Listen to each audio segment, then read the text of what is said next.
without saying that I'm so honored and humbled to be here today. I know we've all been here for a long time, and I'm going to keep my remarks short.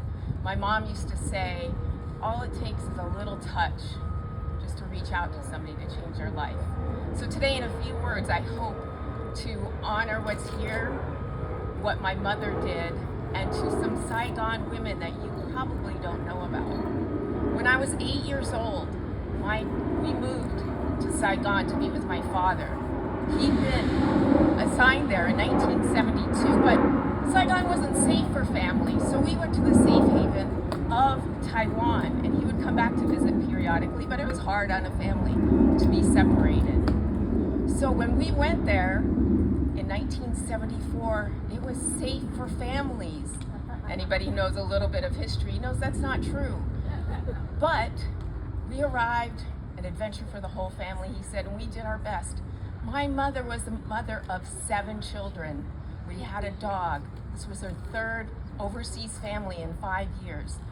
She was intrepid, and she wasn't the only one. There were over 250 children and many women who went there, not because they signed up to serve, not because they took a contractor job, but because they were wives.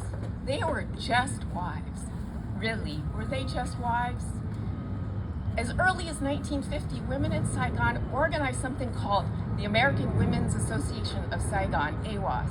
They went out and they made community. They organized events. They connected with the local population through volunteering at orphanages and getting to know people. They were not people that stayed at home, wrung their hands, wondered what they had gotten into. They were these amazing women who are right now virtually unknown. When I went to write the book For the Love of Vietnam, it was all about my father, because at the very end of the war, he rescued over 1,000 South Vietnamese who would otherwise have faced death or worse than death. So I took a master's course because this was a big story. And when I was writing it, it turned out, my mentor said, your mother is turning out to be a real hero in all of this too. It was her letter writing home that gave me so many of the details. So much of the storytelling came from that. 7 kids, a dog, navigating a new world. Bombs going off at times. She wrote home saying, oh, that bomb that you heard about, that didn't land near us, don't worry about it. Oh, the Viet Cong were trying to get into Jim's office, but don't worry about it, we're safe. Except for that one time they did try to get into our house. Oh, the kids were evacuated from school because of the anti-2 demonstrations. But it's okay, don't worry about it, until March came and April came, and then we evacuated out early. However, through all of that, she never lost heart. She wasn't whining, she wasn't complaining. Just like all these other women of AWOS were going out and doing what women do, build the fabric of society in the hardest of conditions and virtually invisible.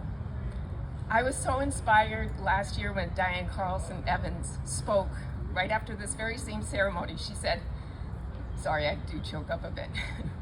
It's about women, so any woman could connect to this monument and feel the recognition and honor they deserve. My mom never got any recognition.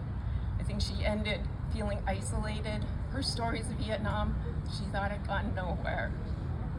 So today, I'm so honored and glad that Diane Carlson Evans opened her arms and said it's not just nurses, it's everyone who served in Vietnam, all the Army, anybody who was in the armed services.